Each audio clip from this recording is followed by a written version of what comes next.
CM வந்து கலாய்வுக்கு போகும்போது கோயம்புத்தூர்ல ஸ்பெஷல் பேக்கேஜ் அனௌன்ஸ் பண்ணாரு. அது எந்த ஸ்டேட்டஸ்ல இருக்கு?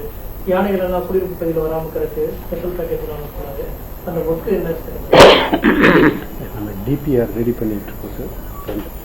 லாஸ்ட் வீக் அனௌன்ஸ் பண்ணாங்க டிபிஆர். சென்ற வாரம் அதை முதலமைச்சர் அவர்கள் கோவைக்கு சென்றிருக்கிற பொழுது அறிவித்திருந்தார். அந்த அடிப்படையில் அதற்கான எல்லா நடவடிக்கைகளையும் வனத்துறையின் சார்பாக எடுக்கப்பட்டு வருகின்றது. நிச்சயமாக வெகு விரைவில் முதலமைச்சர் அவர்கள் சொன்னதைப் போல எல்லா பணிகளும் செய்து முடிக்கப்படும். யானைகள் மறுவாழ்வு முகாம்கள் அழைச்சு போற பணிகள் நம்ம பார்க்கிறோம். அந்த திருச்செந்தூர் தெய்வானை யானைக்கு அது மாதிரி ஏதாவது தேவைப்படுது?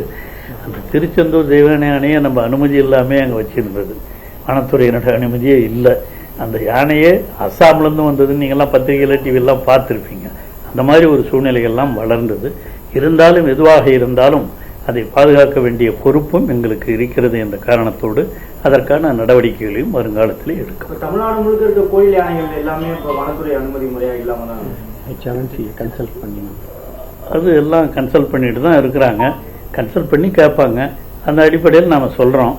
அவங்க கூடுமானவர்கள் அதை மெயின்டைன் பண்ணுறது வந்து அந்த கோயிலுடைய அறநிலைத்துறை கோயிலுடைய பொறுப்பு.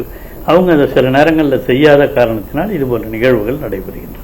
வனத்துறை அனுமதி இல்லாம எத்தனை யானைகள் கோயில் தமிழ்நாட்டில் திருச்செந்தூர் உட்பட?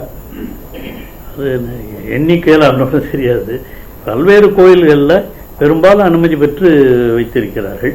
சில கோயில்களில் அனுமதி இல்லாமல் இருக்கிறது. அதையெல்லாம் அவங்க ஹெச்ஆர்என்சி கூட பேசிட்டு இருக்கோம் சார். ஹெச்ஆர்என்சி கூட பேசிட்டு அங்கே இருக்கிற அனுமதி இல்லாமல் இருக்கிற யானைகளை எல்லாம் கூட அனுமதி பெற்று வைக்க வேண்டும் என்று நாம் அந்த அறநிலையத்துறையோடும் பேசிக் கொண்டிருக்கிறோம். நிச்சயமாக அதுக்கான நடவடிக்கைகளும் எடுக்கப்படும். திருச்செந்தூர் கோயில் யானைக்கு வந்து சிறப்பு முகாம் கலந்து போற மாதிரி ஐடியா இருக்கு. எதுக்கு திருச்செந்தூர் கோயில் யானை அந்த மாதிரி ஒன்றும்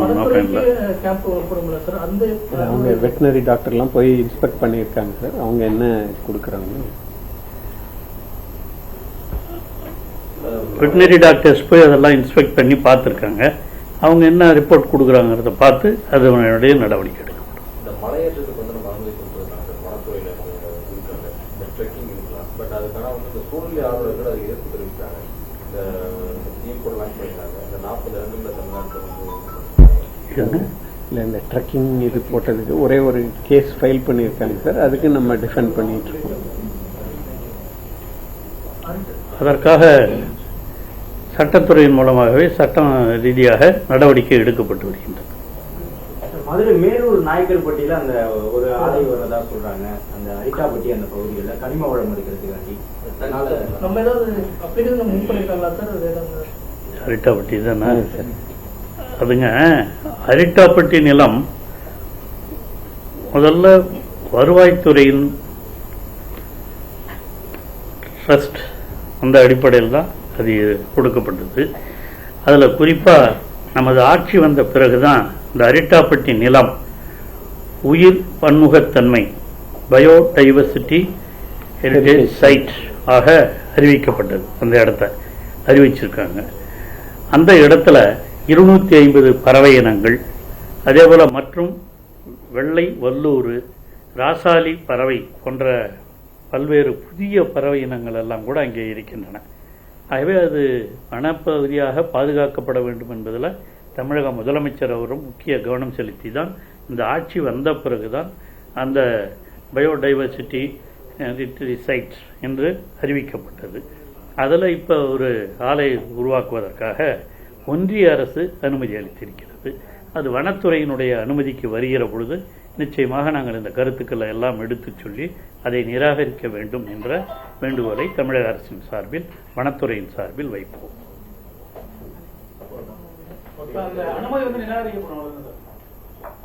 நாம் ஒன்றும் அனுமதி கொடுக்கல. நம்ம வனத்துறையின் மூலமாக அனுமதி இன்னும் வழங்கவில்லை. தமிழ்நாட்டை பொறுத்தவரை நாம வழங்குறது ஒன்றிய அரசு எப்ப வருதோ அதுல நம்மளுக்கு பாதிப்பு விண்ணப்பிக்கவே இல்லை.